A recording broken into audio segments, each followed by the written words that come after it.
to the Anima Rebellion campsite. If you haven't been there already, do come along, have a chat with us. We are there with our tents, and we have a circle of mattresses and plankies to sit on. We do block printing, so if you want something like that, you can get it for free. We also have a books corner, so do come along, have a chat with us. Today I'm going to introduce what Anima Rebellion does, what inspired us, what's going to come up in October. But if you have questions left, I'm going to leave some space at the end of this talk, and I also invite you to come and have a one-on-one conversation. Sorry to interrupt. I've just been informed that there's a 10-year-old child that's missing, Salafina. Does anyone know Salafina? Is Salafina in here? If she is, could you go to the entrance, please? Thank you very much. Sorry to interrupt.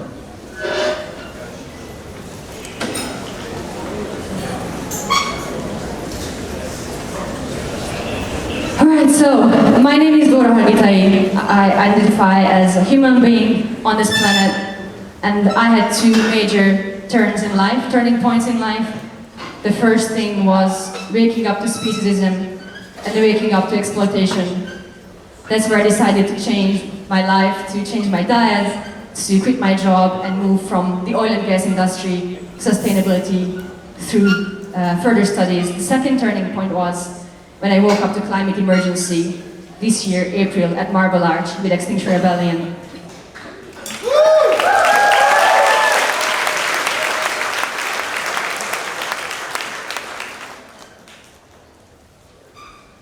We have no slides. Andrew? Alright, May the 1st, 2019, the UK declared climate emergency. This is no longer a question of and debate of if there is global warming, if we might feel a bit warmer in the summer.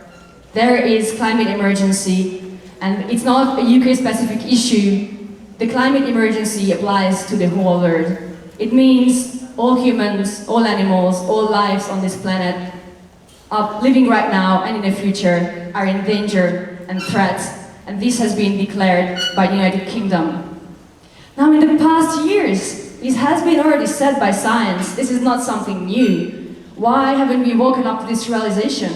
In 1992, 1,700 scientists warned us. This was the first warning to humanity. The climate emergency is upon us. Nothing happened. In the last 30 years, CO2 emissions increased by 60%. Despite all warnings, despite all activities of environmentalist groups, government lobbies, leafleting, organizations coming up. In 2017, scientists signed a paper that said we have less than 12 years left before the planet turns through a tipping point of no return. What does it mean? It means after 12 years, even if we stop all human activities, we are going to go down the road into extinction. That paper has been signed by over 22,000 scientists up until today. In 2019, this year, the IPBES released a study saying 1 million species are in danger to go extinct, including humans. Alright, so where does this take us? What is climate emergency? What do we do about that? Veganism, when I first went vegan, was quite easy, right? It's only a matter of not exploiting animals, not eating them, not using them, not riding them. But what do we do about something like climate emergency? This is a massively complex issue. It's really hard to comprehend to, but it's possible. We are not in the hand of the governments, and we're not in the hand of corporations and the 2%. We can take control together, and that's exactly what we have to do. So to look beyond, we have to understand a few scientific points, and I'm going to be really quick on that. Two factors to take into account when talking about climate emergency is tipping point and feedback loops. Tipping point means, in nature, there is a phenomenon of a certain process starting off really slowly. It keeps going, and at one point, it just flips through. This happens with extinction, for example. Species don't go extinct one day to another. Individual individual animals die off every single day, every year, and at one point the whole species go extinct. The other aspect to understand is feedback loops. There is a cause and there is an effect. And in feedback loops, the effect will reinforce the cause, which then increases the effect. Imagine that as if you have a big breakfast, so you feel more hungry the next day because your stomach is expanded. So then you eat more, and then you feel more hungry because your stomach is even more expanded. These phenomena happen in nature, and these are a real threat to us. But if we can unlock them, we can stop them. 3 major factors of climate change that we can all understand is that there is an undeniable scientific knowledge that the Arctic is melting. 75% of the Arctic Ocean has already melted in the last 30 years. The melting of the ocean is an example for a positive feedback loop. The ice, that is white-colored, reflects the light that comes from the sun, hence also reflects the heat. However, when the ice melts and the black water is exposed, it absorbs more sunlight and therefore more heat. And as more ice melts, the more heat the planet is going to absorb. Temperature rise. 1.1 degrees Celsius above pre-industrial levels. Doesn't sound too dangerous, does it? 1.5 degrees Celsius on a daily basis doesn't really matter to us. But let's see beyond what it means for every single life on this planet. Now this is an application you can use as well. This is my graph. I added my birth of date, my mother's date of birth, and my potential child's date of birth to generate this graph. I was born in 1985. When I was born, global average temperature was about 0.8 above pre-industrial levels. This is where we already have mass extinction of species. This is where we already have something called global warming in 1985. Now we are in 2019, so that takes us somewhere around here. We are at about 1.1 degrees Celsius, and we are already in climate emergency. We already see sea levels rising, the Arctic Ocean melting, deforestation, and so forth. Now, how much is too much? The Paris Agreement says we have to keep global average temperature rise below 2 degrees centigrade. How much is 2 degrees? Where does it take us? Well, let's see at 3 factors and why the 2 degrees is really dangerous and we should be more ambitious. There is something called carbon lag. For the carbon in the atmosphere to translate into heat, it takes about 10 to 30 years. That means even if we stopped all human activity today, we already have, according to science, about 0.7 degrees centigrade locked because of our past for our future. So we are at 1.1 plus 0.7, it's 0.8. Global dimming. Funnily enough, the fossil fuel industry is actually, in a way, helpful. There are particles in the atmosphere caused by burning fossil fuels that actually protect the surface of the Earth from heating. Once we reduce less carbon and we burn less fossil fuels, the air will clear up, and this protective layer will no longer help us to protect the surface of the Earth. We are trapped. If we stop driving cars, stop flying, stop pollution, stop burning fossil fuels, we still have temperature rise locked in because of it. Carbon released from the soil, it happens when the sunlight reaches the Earth. The Earth releases more carbon. So we're talking about carbon lag, global dimming, and the carbon from the Earth. It is already about 2 degrees centigrade, if not more, if we stopped all human activity today. Now, where does it take us? 2 degrees centigrade, we are looking at drought, intense storms, heat wave, sea level rising, even further species extinction, the melting of glaciers. There are multiple scenarios. If we stop everything, we're looking at 2 degrees centigrade, but we are not stopping everything. We are still running into our destiny. So what happens at 3 degrees centigrade? Mass crop failure. It means no food for any one of us. Sea level rising. The UK heavily relies on the import of fruits and vegetables. Guys, it means no food, no escape. Land desertification. 1 billion climate refugees. This is a global issue. It affects all of us. CO2 in the atmosphere. By science, 350 parts per million was set as a limit. As of yesterday, as I checked, it was 411. We already overrun. Well, it seems it's a very complex issue, and we have to unpack that, and we look at multiple sources that are all embedded in our everyday lifestyles. We're looking at livestock farming. We cannot address climate emergency without taking that into factor.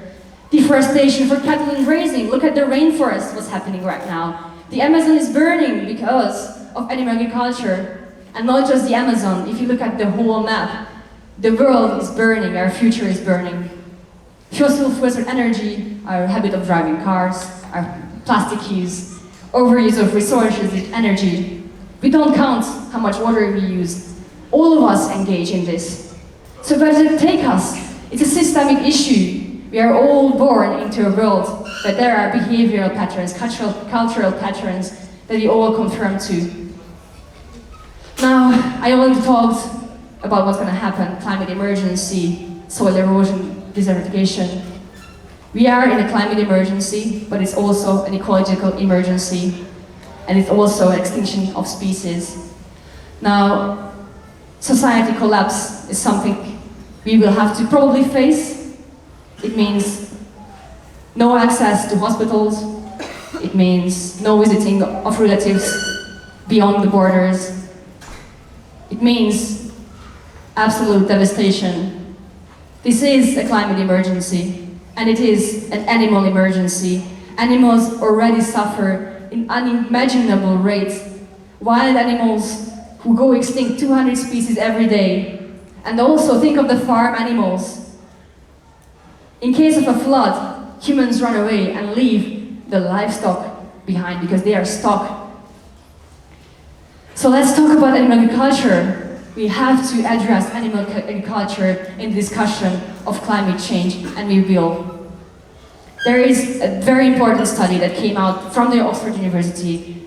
It's a large study, 5 years of revision of studies, about 570 studies.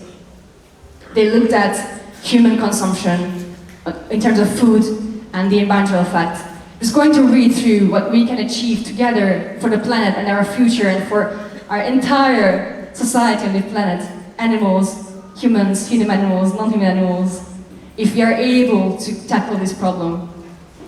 If only we can transfer to a plant-based society, we are able to release 76% of land, 19% of arable land, reduce greenhouse gas emissions by 49%, reduce acidification by 50%, and reduce eutrophication by 49%, as well as water scarcity 19%.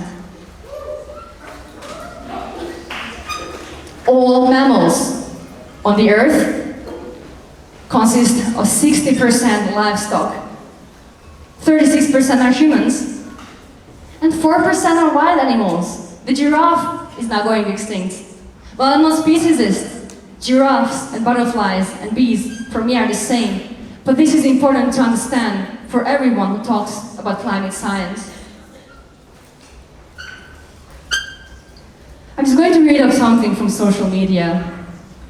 Do you remember the days when I drive down the motorway? I'm sure I can read it. Your windscreen caked in dead insects. Where are they gone? Well, I remember that. I was a child and we were driving down for vacation with my family, and all the insects just covered the window of the car. Well, I wish those insects found a way to get out of the way, and that's why they disappeared, because I no longer see them. But unfortunately, the reality is they no longer exist, and nothing can bring them back. This is an article from the New York Times that says, the insect apocalypse is here. Insects are vital. If there are no insects, there are no fruits, there is no food, there are no forests, there are no flowers, there is no ecosystem, and there is no life on the planet. Animal Rebellion, guys, who was there? Please raise your hand in the air if you were there at the Animal Rights March and you disrupted, yes, Trafalgar Square with 12,000 people. Well done, you! Well done!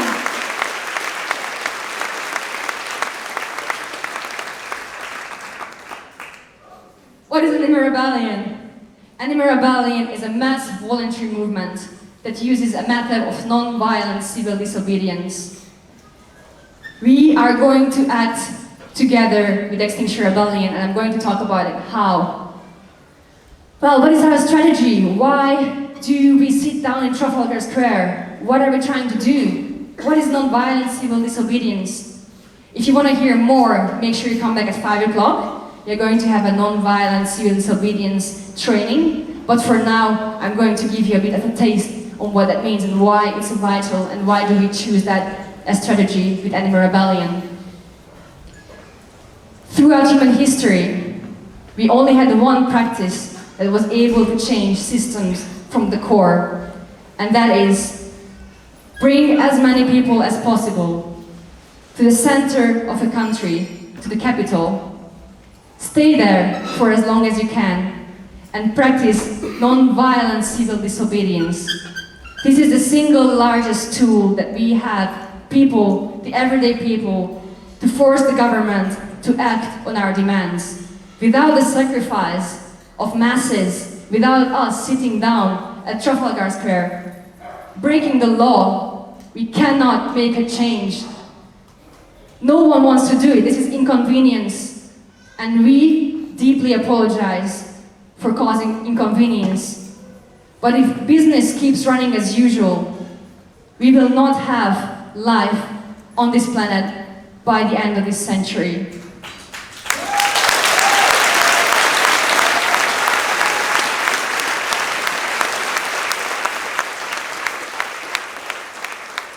Alright, so I want to ask your honest opinion, and please don't be scared. There are no cameras pointing at you, so don't worry. Who thinks that non-violent civil disobedience, disrupting London, is actually harmful for saving the planet? Oh, Toby. So, apparently many people do believe in it, and we respect that and understand that. Disrupting the city will have a backlash, and we are going to have to face that with intelligent, caring, compassionate mindset. If we prepare for it and we understand the place it comes from and how to deal with it, we can push through it and achieve what we want without violence, without aggression, and without a war. Let's look at history and what happened with the Freedom Riders. So, at the time of the Freedom Riders, 13 amazing, outstanding individuals, a mix of black and white human beings, decided that they're going to go against the system which prevented them to sit on the same bus just because of the difference in their skin color. At the time, 61% of the population who were asked said they actually disapprove this activity and they think it's really harmful for liberating the black people. Despite that, they kept disrupting the city, constantly coming back, and eventually they achieved the liberation of black people. There's still a long way to go, let's not deny that. But the breakthrough happened. Why non-violence? I'm going to quote this amazing human being, which you probably all know, Martin Luther King, and he said, "We who engage in non-violent direct action are not the creators of the tension. We merely bring to the surface the hidden tension that is already alive. We bring it to the open, where it can be seen and dealt with." So we are going to be there at Smithfield Market from the 7th of October for 2 weeks, or as long as it takes. We'll keep coming back and practice non-violent civil disobedience. This is a way of life for the courageous. This will spark and inspire friendship and understanding amongst each other. This will help us defeat injustice and not defeat each other. We don't want to hurt each other anymore. The time is over. We will spread love and hope, regardless to where we come from. We'll disrupt the system together. Acceptance doesn't mean that we stand back and say, well, everything is cool. We are going to be there, but we need each other. It's a mix. Climate change is a mix, as I showed before, of multiple angles. And we need everyone on the table, and we need the vegan community at that table to represent Animal Kingdom.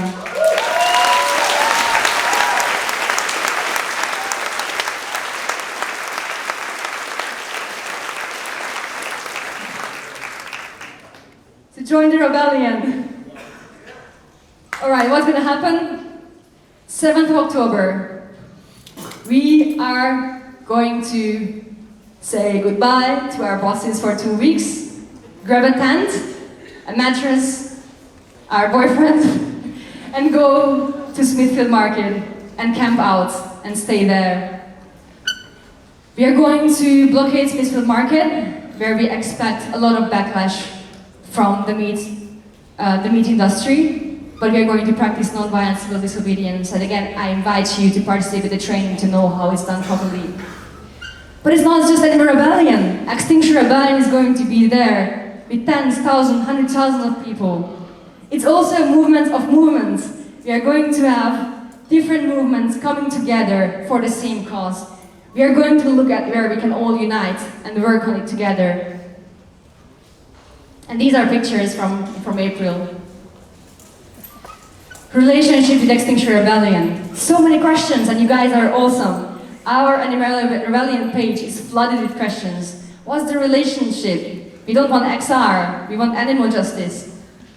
And we welcome all the questions, and please do come and ask these questions, because it's important that we are all on the same page about this. When sitting in front of the police in October, and they will come to take us, Extinction Rebellion will come for us and help us, and they will sit with us. And when their blockades are about to be broken up, we will be there with us. And when it's cold, and we are freezing because it's October, and we have blankets and they don't have, we give them. And if we have vegan food, we will bring them. And if they have vegan food, they will offer to us. And this is the friendship that will thrive and will spark conversation and will spark for us to break an entire system together and transfer to a plant-based society.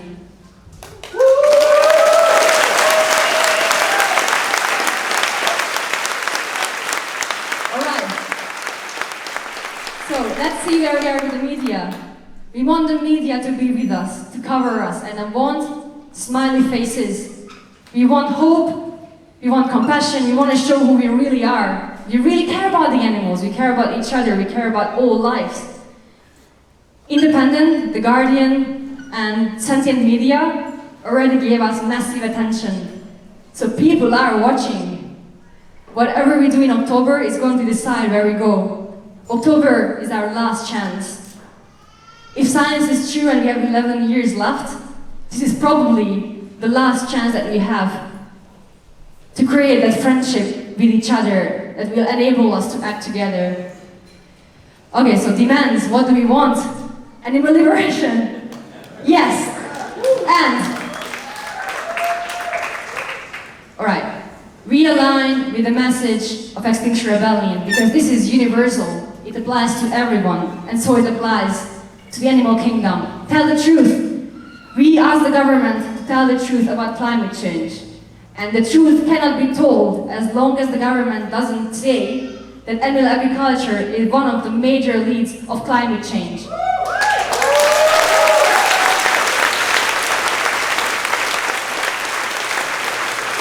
Act now.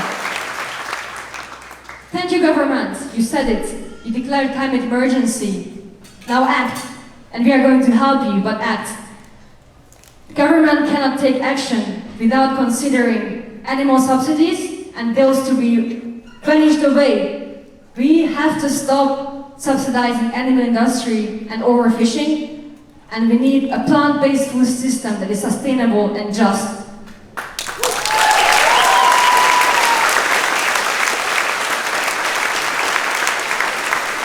And we need a citizens' assembly that will enable people like you and me to come to the table and share what we know and make decisions together. We don't want politicians and 2% to tell us how the world is managed. We have scientists, we have teachers, we have the indigenous people. We have so much knowledge with us, and we want those people to come to the table and share and give us hope and show us the way. Alright, principles. We all share Extinction Rebellion and Animal Rebellion, the same 10 principles that are going to guide us for everything we do in the future. These are universal principles that apply to any movement that will come and join us. As long as we all align on this, we have a hope and we have something to hold on to. Alright, we are an anti-species movement that has a shared vision of change. We are going to create a world that protects all species on the planet. We set our mission on what's necessary. What is possible is not enough anymore. We have to aim for the impossible. We need a regenerative culture. We cannot burn out. Vegan activists burn out. I see vegan activists disappearing. Why does it happen? We see so much in fight, we see hate, isolation. We need a culture that invites everyone and every part of everyone. We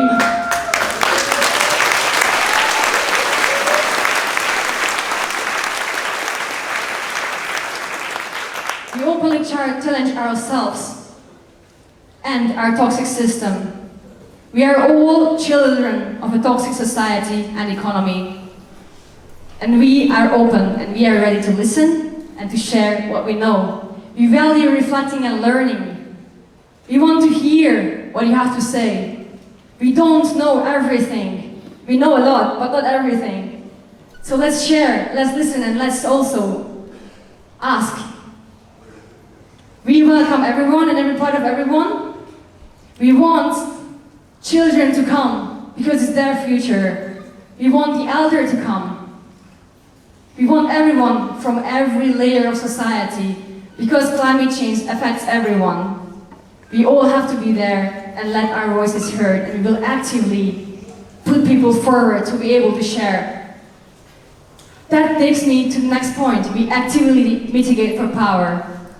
There are no leaders. It is a movement of the people, for the planet and all inhabitants of the planet. You are all leaders. You can take on any role that you wish and feel comfortable with, as long as you align with the 10 principles. We avoid blaming and shaming. We live in a toxic system, and we point no finger on no individual. It is hard, but we will not do that. We are a non-violent network, as I explained before. It's not because it's a nice thing to be non-violent, but as soon as we exercise violent action, hell will come, and we are heading to a war. We are based on autonomy and decentralization. This is an entirely new way of understanding how we work together, but we don't subscribe to the idea of hierarchy. We distribute power, and we trust each other. So, a question that comes up many of the times on social media and also in face-to-face conversation is, how are we going to act when we are together with meat eaters who might want to consume animal body parts next to us? So here's what we are going to do. We will treat each other with love and respect. We will focus on what unites us and not what divides us. Are we going to talk about veganism? Yes, of course. We will have sharing circles. We will have moments when we sit on a side defense on chairs or at the tents, and we will have the time to chat to each other, and we will be on stage and we will share. But we will act together to ask for systemic change. And therefore, we will not go to an Extinction Rebellion camp and say, you should indeed meet. We are going to talk respectfully, and we are going to work together to change the entire system. And we are going to have fun!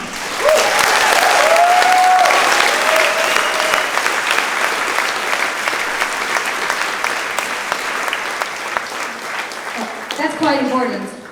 That's quite important. We are humans, and we are facing massive struggle, and we know what happens to animals, and it's breaking our hearts. But we have to be sustainable in our activism, and we will embrace life as well as we fight for all lives on this planet. Alright, so what do we do now? I have 15 minutes left and I want to leave time for Q&A, so let's just run through what you can do. Attend the non-violent direct action training. If not today, look up your local chapter and join. Also join us in October in any capacity. If you're a good cook, you're a chef, if you know how to make compost bins or compost toilets, if you know how to play, if you know how to sing, do come. Do come and bring your knowledge and your power and your beauty to the camp. Let's be there together, all of us. Get arrested. The power of sacrifice is incredible. In April, 1,100 people got arrested through the Extinction Rebellion protests. 1 week after, the UK government declared climate emergency. Quit your job!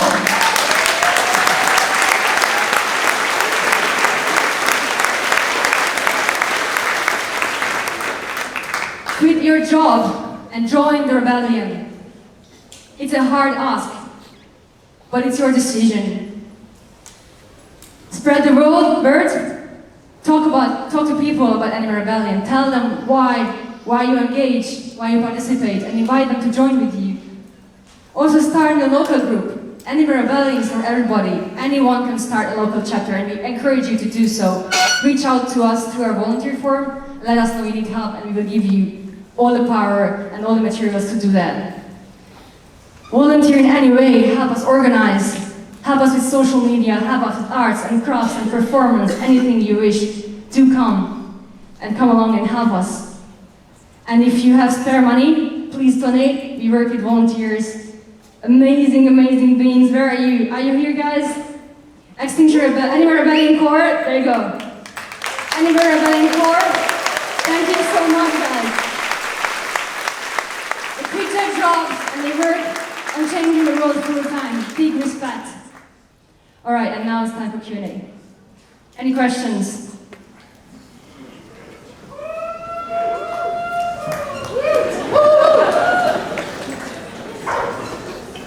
Test. Okay, basically I have one question, because London is like England is like a country which is not anymore in the Union. So why is this actually not happening in Brussels, where all the politicians which decide so many laws on this earth in just a 20-inch way? Why is it not happening there? My curiosity. Amazing question, thank you. I have multiple answers, but I'm trying to keep it short. First, because British people are awesome, and they started Extinction Rebellion. And British people are awesome, and they started Animal Rebellion. That's the first answer.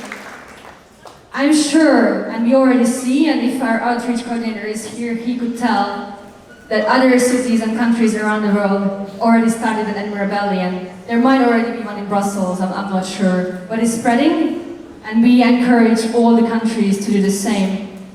And we already have, I believe, Canada and Hungary, and a large group of countries who already said they want to participate. So absolutely. However, because of a decentralized movement, we are going to encourage Brussels to set up their own Animal Rebellion, or Belgium, set up their own and act together, because they know their community. We're not going to go there and tell them what to do. Everybody will decide for themselves how to do it properly.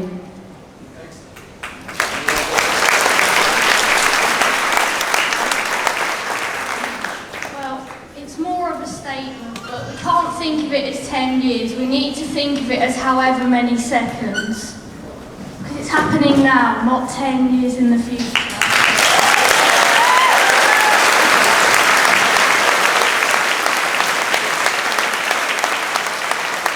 Thank you. Hello, yeah, I'll be there. I'm really passionate about what you're doing. Thanks so much. But also we need to change our agricultural system. We have a monoculture system based on inefficiency and just environmental deserts. We need to change to a food forest-based system.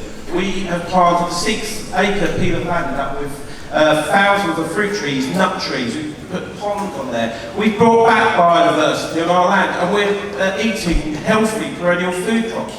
So we need a transformation in this country of our agricultural system as well. And I want to try and bring that about any way I can as well.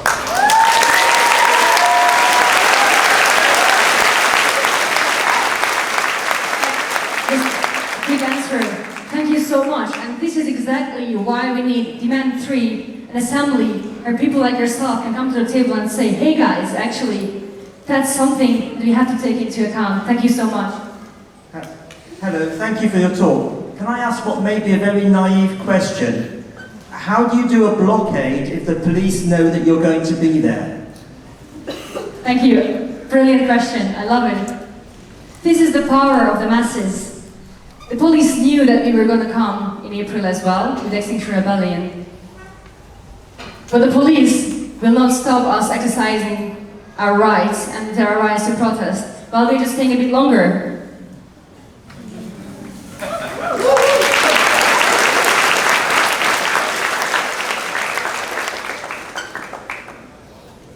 This is a relationship really about AxR's kind of demands for essentially a democratic process to bring about the reduction in risk to climate catastrophe. And the main part of that is that there's a citizens panel that has the freedom to decide what they want. How does Animal Rebellion, who in a sense already embodies the answer that we think they should take, support that? How does it interact with that? Because Animal Rebellion is saying it should be a vegan planet, but AxR is saying the citizens panel, the citizens jury, have the right to decide the strategies to change.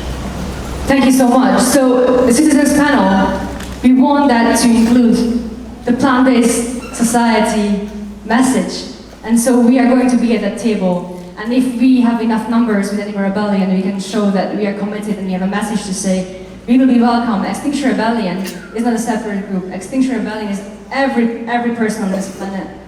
I can just tell a bit of a background story on Animal Rebellion. Originally, it never wanted to be a separate movement. And through multiple discussions with animal justice organizations and the Extinction Rebellion, we came up with the format of Animal Rebellion. But at the end of the day, we are people. We put labels on us. I'm AxR, I'm AR, I'm blah blah. But at the end of the day, we are all people, and the assembly is for everyone. And so we're gonna make sure that the voices of the animals and also the message of plant-based food system is going to be at that table.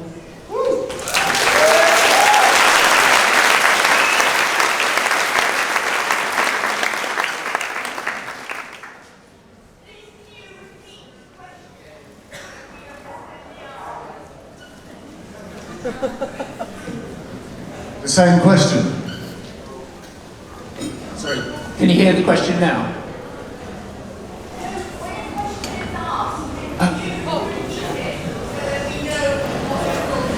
Thank you. Okay, so have you considered that evidence seems to suggest that you need 10% or more of the population on board with your message already before you can have a kind of a cultural shift of the sort that you're talking about? That's my first question, and I think everybody's aware we're not at that 10% stage, so the backlash might be a little bit more than what you're even expecting.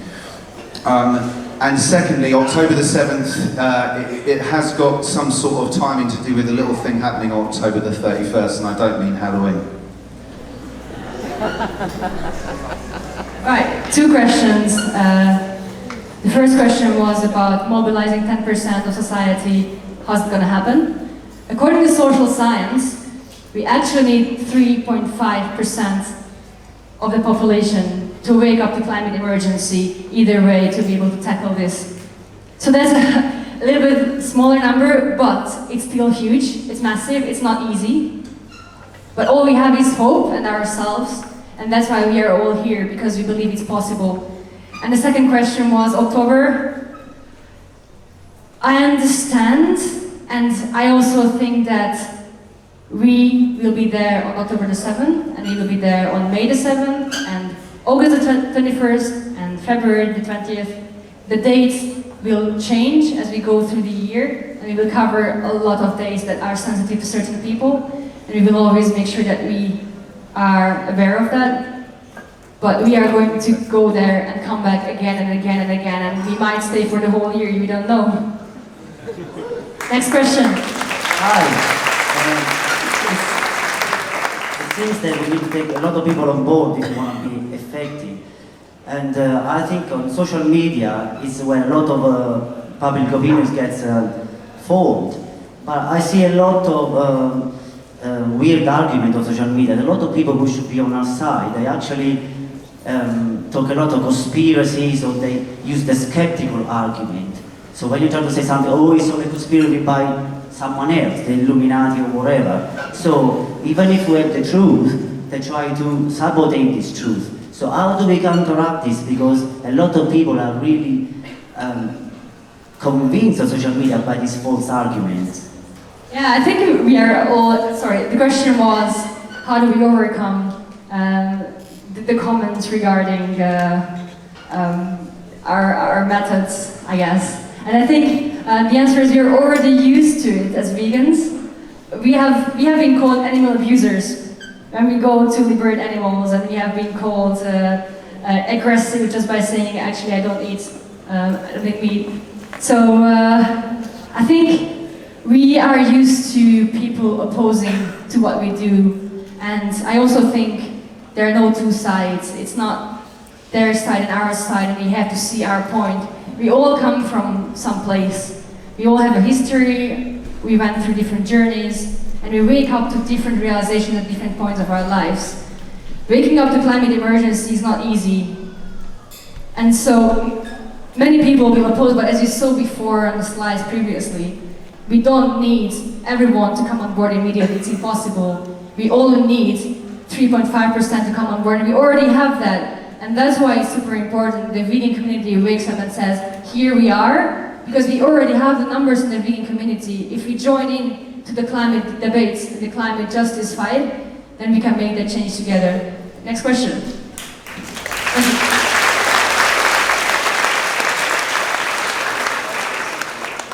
Hi, this is kind of like related to what you were saying about sharing the protests and the camps with Extinction Rebellion as well as Animal Rebellion.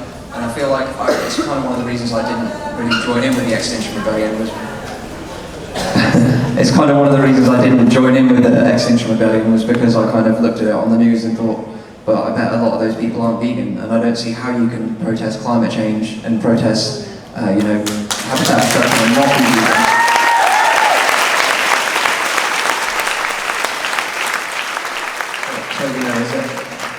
How can we sort of, it almost feels hypocritical for vegans to go and be part of that protest alongside people who aren't vegan, and we're shouting protect the planet, save the planet, with people who aren't protecting the planet, saving the planet, I know that you have to be understanding and stuff, but it doesn't fit with me. Thank you so much for bringing it up. And by the way, when I shake my hand, it's not a no, it's a yes. So, as a part of the way we discuss at Animal Rebellion, we use hand signs as a respect, as not disrupting each other as we talk. So this means, I hear you, I like what you say, I agree to you. So that's just a clarification, it's not like, hey, I don't like you so much. So to address you asked, it's hypocritical. How can you talk about climate without talking about animal culture? So I went to London on the 15th of April, and I stayed there for 5 days. I camped out with Extinction Rebellion. I didn't know what to expect, to be honest. It was all brand new for me, and I was shocked by the effect and the passion and the compassion of people. On site, I didn't see a single vegan, well, a few vegans, but I didn't really see any vegans there. However, I saw Vegan food for free, that was the only free food. I saw vegan chalkings all across Waterloo Bridge. And I heard people talking about veganism. So my question is, why we didn't come? Why didn't we take climate justice, climate emergency seriously enough to come and disrupt the system together? We are one. We come from different perspectives and different aspects, but we have to go there. We have to be there on the ground and speak about animal culture. We can stay back at home and say, why don't you do it? But because they don't understand, maybe they don't know yet, so we can go there and we can speak for it. And through those conversations, as we are all on the ground, we can help each other understand why it's important and why it's in a way hypocritical, as well as we also challenge ourselves. Climate justice fighters know what else is going on in the world. Animal culture is one of the leading causes, plus ethical aspects is massive as well, which we consider. But our whole life is based on hypocrisy. We can't speak about saving animals as long as we keep flying, driving, plastics, clothes, everything else.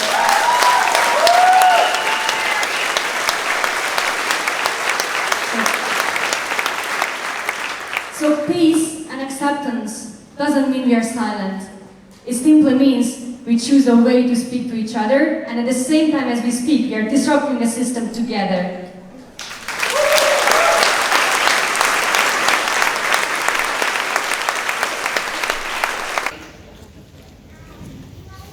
Thanks very much. I was just going to raise exactly the same point. We're all hypocrites. I'm in AxR, Extinction Rebellion. I'm also want to join Animal Rebellion. I don't understand why there are two different organisations, to be honest with you.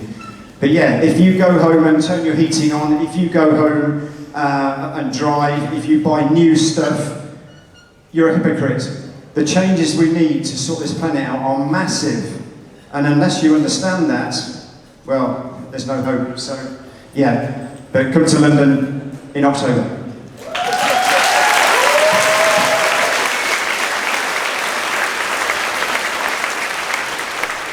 Right. Exactly.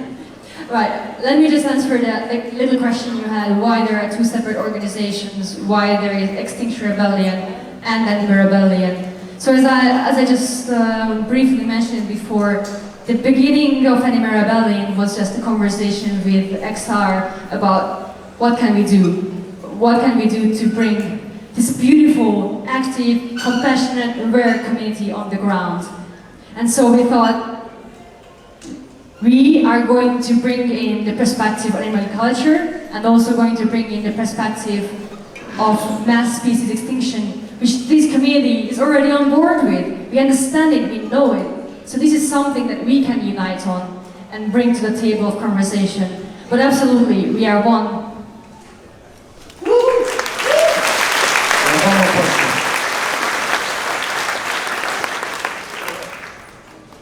Hi, brilliant talk, really appreciate it. So, with the Oxford paper you were talking about earlier, I'm sure we've all encountered as vegans trying to talk to people and outreach that everyone asks for your references and sources, so it'd be really helpful if you could put the source for that Oxford paper so that on our social media you can reference it so people can actually look at it and know you're not just a vegan hippie. So thank you.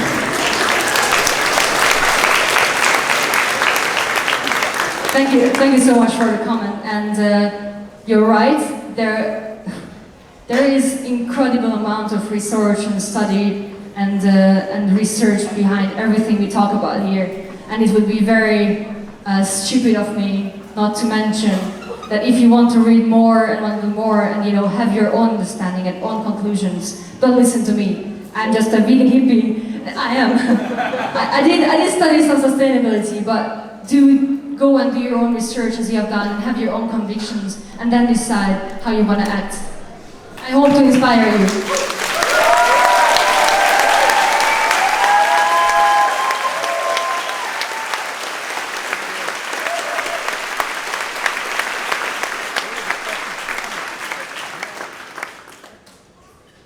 Alright guys, so this is the end. Please do come to Animal Rebellion Camp. We welcome you, have a chat with us. Anyone and everyone and every part of everyone is welcome. And have these amazing block printings done on your t-shirt. We can give you a canvas as well. And I love you all and see you in October.